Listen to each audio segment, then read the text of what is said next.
Biz bu politikanın hayata geçmesini engelleyeceğiz ve kendi erdemli duruşumuzun, istikrarın, herkesin can mal güvenliğinin, egemenlik hakkının sağlandığı onurlu bir hayatın, özgürlüğü olduğu bir onurlu hayatın hayata geçmesini sağlayacağız. Benim buradan uyarım Suriye'deki gruplara, bu türden kaosları kendiniz için küçük ve taktik fırsatlar bilmeyin. Bu küçük taktik başarıları atarken büyük bir stratejik faciaya gittiğinizi her zaman aklınızda tutun. Her zaman için başkasının ortaya koyduğu bir oyundan size bir fayda olmayacağını hatırlayın. Ait olduğunuz toprakların onurlu, eşit, güven içinde yaşayan bireyleri olmayı hedefleyin.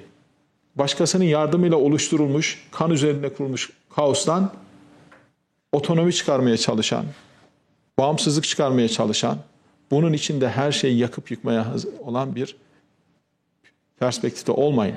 Bunun gideceği hiçbir yer yok. Zaman entegre olma zamanıdır. Zaman herkesin kendi kimliğini, inancını muhafaza ederek daha fazla entegrasyonla hayata tutunma zamanıdır. 18. 19. yüzyılda oluşmaya başlamış, çok kan dökülmüş, artık modası geçmiş fikirlerin bu topraklarda hala egemen güçlerin kullandığı bir ideoloji, vekil unsurları harekete geçirdiği bir sinyal olmasından artık çıkılması lazım. Çıkmadığınız zaman biz bunların çıkartmasını biliriz. Uyarıyoruz, hiçbir grup parçalamaya yönelik hareket içine geçmesin. Diplomasi yoluyla konuşacağımız çok şey var. Her şey konuşulur. Konuşuluyor da bütün gruplarla, bütün unsurlarla. Ama bunun ötesine geçerek, şiddet kullanarak bölmeye ve istikrarsızlaştırmaya doğru giderseniz biz bunu kendi milli güvenliğimize yönelik doğrudan tehdit olarak algılar ve müdahale ederiz. Bölünme dışında ne konuşuyorsanız konuşun. Ne talepleriniz varsa yapın. Biz bu konuda nasıl yardımcı olacaksak olalım. Ama bunun ötesine geçtiğiniz zaman biz kendimizi tehdit altında tutmayız değerli arkadaşlar. Birincisi bu. İkincisi vize konusuyla ilgili sormuştunuz bir soruyu da. Burada da şunu ifade edeyim. Avrupa Birliği ile özellikle devam eden vize konusunda sessiz bir diplomasimiz var. Daha önce çeşitli vesilelerle de ifade etmiştim değerli arkadaşlar. Türkiye'den başvuruların çoğalması ve pandemide bütün Avrupa'daki vize altyapısının kapatılması, pandemi sonrası bunun toparlanmasında bir türlü istenilen sistemin kurulamaması nedeniyle vize başvurularında her zaman için bir sıkıntı yaşadık. Her ne kadar rakamlar, orantılar aynı kalsa da yani yüzdeler önceki yıllarda nasılsa şimdi de hemen hemen aynı. Burada rakamlar vererek detaya girmeyeyim ama başvurular çok olduğu için özellikle iş dünyamız, eğitim dünyamız, teknoloji dünyamız, gençlerimiz gerçekten daha fazla etkileşimde bulunmak istiyorlar Avrupa'yla. Bunun için Avrupa'yla yürüttüğümüz, Avrupa Birliği ile yürüttüğümüz görüşmeler neticesinde şu anda özellikle daha önce vize almış olanların tekrar vize almasındaki problemlerin ortadan kaldırılması yönünde alınmış bir karar var. Bu fevkalade önemli. Özellikle iş adamlarımız ve akademisyenlerimiz için büyük bir fırsat. Diğer taraftan vize ilk defa başvuranların vizelerinin daha hızlı bir süreçte çözümlenmesi için altyapılı imkanların artırılması konusunda da bir plan ve çaba içerisinde olduklarını bize ifade ettiler.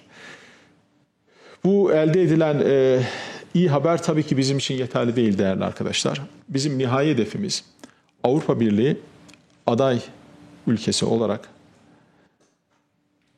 vize serbestisi konusunu başarmaktır.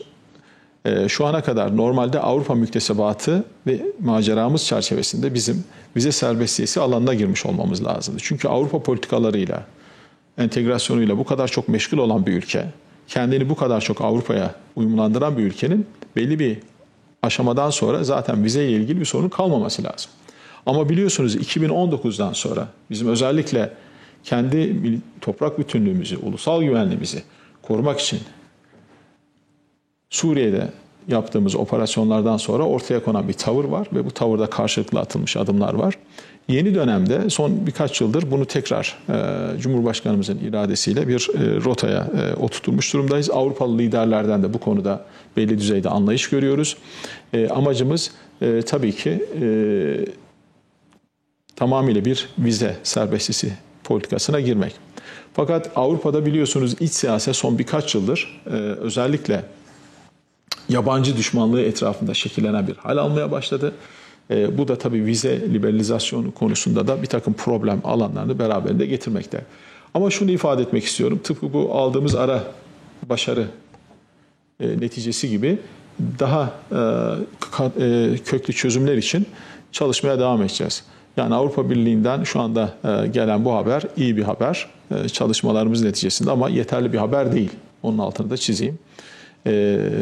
Daha yoğun bu konuda nihai ve köklü bir çalışmalar için çalışmalarımız devam ediyor. Ben ilginiz için tekrar teşekkür ediyorum.